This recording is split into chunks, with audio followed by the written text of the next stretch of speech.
Bonjour, donc une deuxième partie pour ce tutoriel, c'est la soudure MIG ou MAG. On a vu la dernière fois, la première partie, d'abord la sécurité, on se protège avant de commencer. Ensuite on va préparer son appareil en plaçant la bobine, en mettant le gaz, en nettoyant la buse. Et puis on va ensuite pré-régler l'appareil en fonction de l'épaisseur de la tôle. Donc on va régler l'intensité et la vitesse tournante du fil préliminaire. On va ensuite passer aux exercices pratiques en affinant les réglages et en faisant deux petits exercices un peu plus réalistes. Passons maintenant à la masse de la pièce. Donc pour faire l'arc électrique, il faut mettre la pièce à souder à la masse, donc avec la pince de masse. Soit on passe directement la pièce à souder sur l'établi classique, donc ici on a un bon contact, il faut trouver une bonne position confortable pour que la pièce ne bouge pas, donc avec une fixation. Autre solution, comme ici on a une table de soudure, donc avec un plateau métallique, on peut donc mettre directement la pince de masse en contact avec la table métallique, et ensuite la pièce elle sera fixée et en bon contact métallique avec la table, quitte à utiliser une pincetto ou un serre-joint. Bien, alors pour commencer, nous allons faire quelques essais avec différentes puissances au niveau de la torche.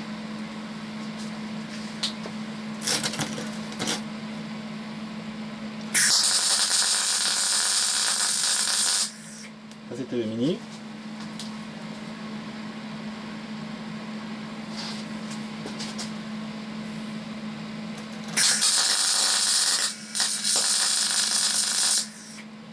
Un peu plus fort.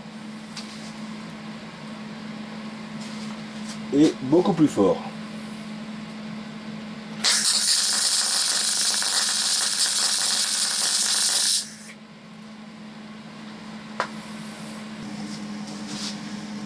Si on regarde les différentes intensités de soudure, on voit en effet qu'ici on va de la plus faible à la plus importante. Plus l'intensité est importante, plus on va apporter de la chaleur, plus le métal va pénétrer à l'intérieur de la pièce. On voit ici, sur la plus faible intensité, le cordon de soudure est en surépaisseur, il est assez gonflé, on a peu pénétré. Plus on augmente, plus le cordon devient plat, plus il rentre à l'intérieur de la pièce. Si on le voit à l'envers, on voit en effet le dernier cordon a quasiment traversé, peut-être même un peu trop.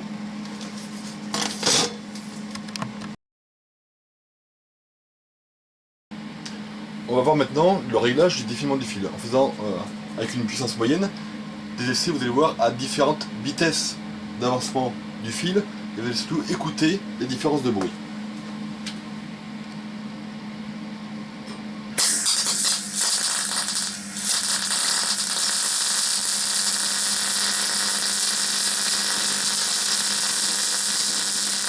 Je ralentis.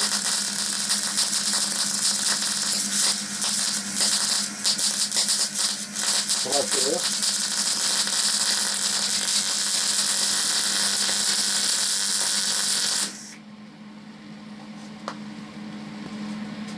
Donc pour la bonne vitesse, il faut qu'on entende un peu crépiter la soudure. Nous allons donc le régler.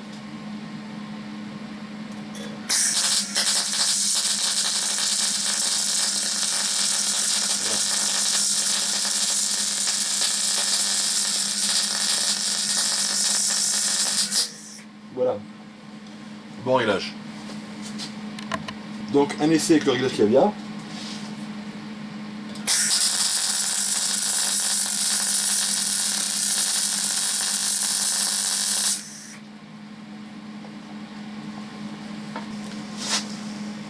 Donc sur la tôle plus fine, on a fait le même exercice, donc on a augmenté la vitesse de défilement et on voit en effet que l'épaisseur du joint augmente, surtout en largeur et un petit peu en profondeur. Et donc en fait on trouve le bon réglage au niveau du crépitement du bruit de la soudure. On voit ici on a une soudure à peu près plate, qui est à peu près bien pénétrée, on le voit sur la largeur de la zone affectée thermiquement. Une fois qu'on a réglé, donc vous voyez dans ces zones là on était à peu près bien réglé, on a fait donc un joint complet, on voit le joint donc est bien régulier et surtout il a une forme à peu près plate, donc il mouille bien sur les bords. Si on regarde la face arrière, on voit qu'en effet le joint a traversé la tôle, donc a bien pénétré.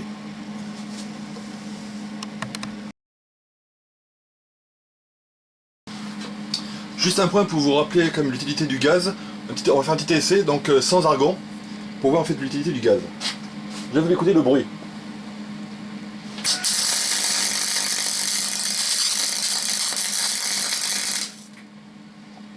Donc on entend le crépitement, c'est l'oxydation de la matière. Et donc après on va voir en lumière.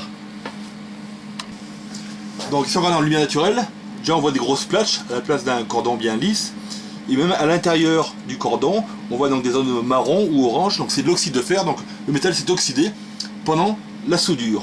On voit même, si on regarde de plus près, des petites porosités, dans genre de bulles, donc en fait le métal a bouilli pendant la soudure. Et donc évidemment ce sont des soudures qui ne sont pas du tout solides, il faut éviter. Donc d'où l'utilité du gaz protecteur de la soudure pendant l'opération. Donc premier exercice, c'est le raboutage de tôle bord à bord avec une soudure droite et plate. Un exercice classique. Il faut évidemment que les deux surfaces soient parfaitement propres, donc pas de rouille.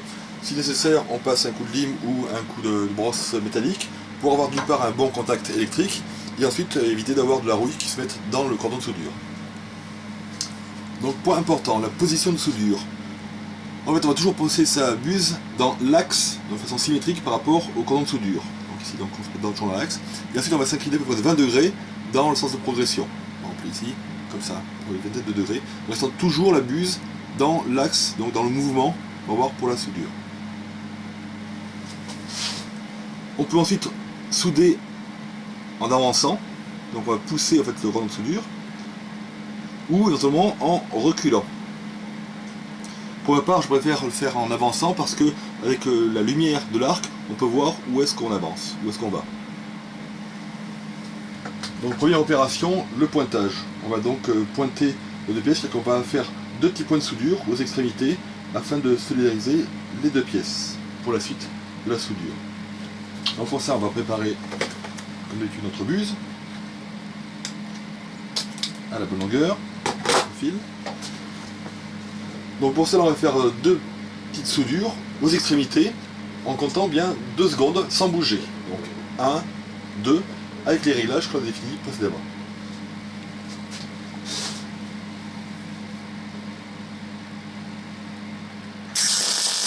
1, 2. 1, 2.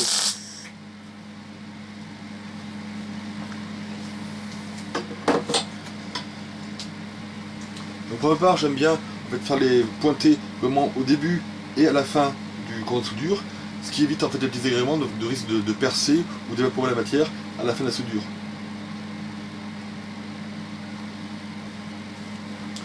Donc comme on le voit maintenant, nos deux pièces sont solidaires. On va passer à la soudure proprement dite le long du cordon.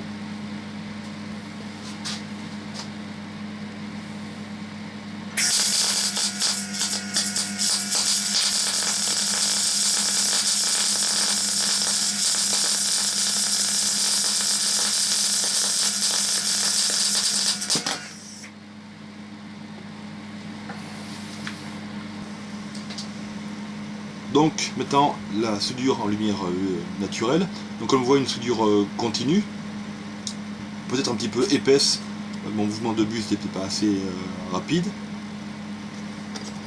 Et puis si on regarde à la face arrière, donc la soudure en effet a traversé sur toute l'épaisseur de la tôle.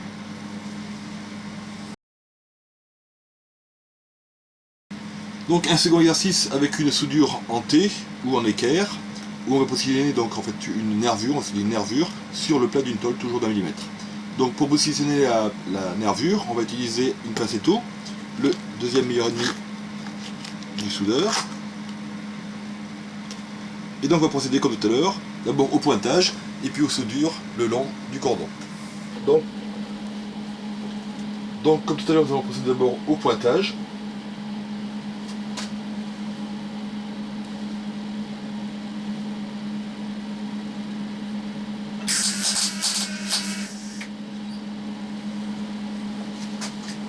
J'enlève la pince.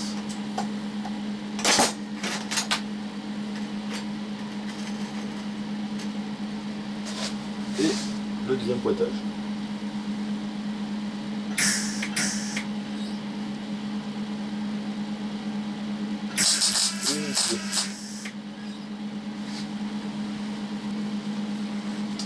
Et donc maintenant le soudage proprement dit le long du cordon.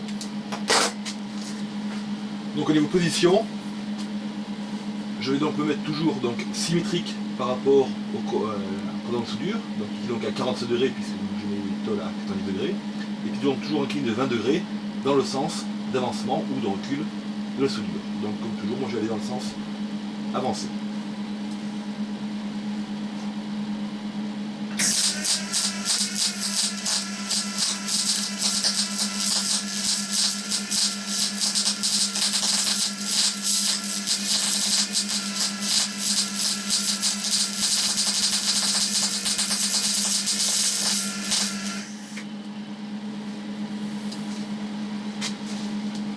Donc maintenant en lumière naturelle, donc un cordon de soudure à peu près régulier, donc du point de départ jusqu'au point d'arrivée.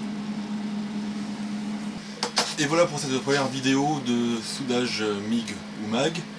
Et surtout n'hésitez pas, avant de vous lancer dans vos projets, de faire plein d'essais sur des pièces martyrs, en essayant les différents paramètres de soudage, que ce soit l'intensité, la vitesse d'effacement du fil, votre vitesse de torche, les différentes positions et les types de soudure, et surtout les différentes épaisseurs de matériaux. Évidemment, on devient soudeur en soudant. A bientôt!